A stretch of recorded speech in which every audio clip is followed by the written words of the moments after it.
SP additional SP इथले police कशासाठी करताय तुम्ही? कुठं औरंगजेबाच्या दरबारात काय जी हुजूर करण्यासाठी नाहीये? अरे आमची लोक कधी यांना त्रासच देत नाहीत. का हे घडतंय? कोण घडवतंय? लव जिहादच्या घटना रोज होत आहेत. पोरींना फसवलं जातं हिंदूंच्या फेसबुक वरनं. त्या पोरींना टार्गेट केलं जात आहे.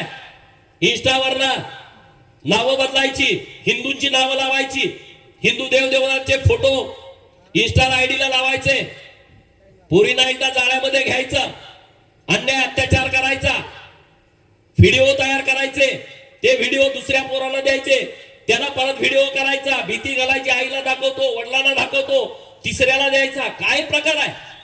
आणि मग परत आमच्या महाराष्ट्रात आहेतच थोर विचारवंत. मग त्याला प्रेम झालं म्हणून काय झालं? काय जरा तर लाजा. रोज हे प्रकार घडतायत. लँड जिहाद, सरकारी जागेवरती अतिक्रमण. उमापूरमध्ये काय आहे? उमापूरमध्ये सुद्धा तुम्हाला जागा दिली किती? तुम्ही धरले किती? प्रशासनानं ही जबाबदारीनं उमापूरमध्ये ग्रामपंचायत नजीक कब्रस्तानला जागा दिली आहे. त्याच्यात 3 पट जागा धरल्या आहे. तुमच्या काय बापाची जागा आहे का रे? ती परत करा. सरकारची मालमत्ता, इथल्या प्रशासनाची जबाबदारी आहे. तुमचं काम आहे, तुमचं कर्तव्य आहे सरकारी जागेचं संरक्षण करणं. ही लोकप्रतिनिधींची जबाबदारी आहे आणि प्रशासनाची पण जबाबदारी आहे. आणि म्हणून तो या बीड जिल्ह्यामध्ये जिथं जिथं सरकारी जागेवरती अतिक्रमण झालं असेल, गॅरेज टाकायची मोठी मोठी, भंगार गोळा करायची दुकानं टाकायची मोठी मोठी, मशिदी बांधायच्या, इथं बांध तिथं बांधणार काय? त्याला परवानगी आहे का? जिल्हाधिकारी बीड, त्यांना आता त्यांची भावना काय मला माहित नाही, पण ते चेक करा.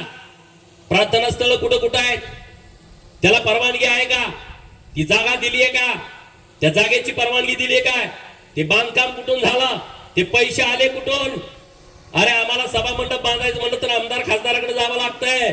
मग तुम्ही 2-2, 3-3 मजली बनवताय कुठून? पैसे कुठून आले? याच्या मुळापर्यंत तुम्ही गेला पाहिजे. हे बांधतायत कुठून? कुठून पैसे आले? याचा सगळा तपास हा सगळा पोलिसांनी केला पाहिजे.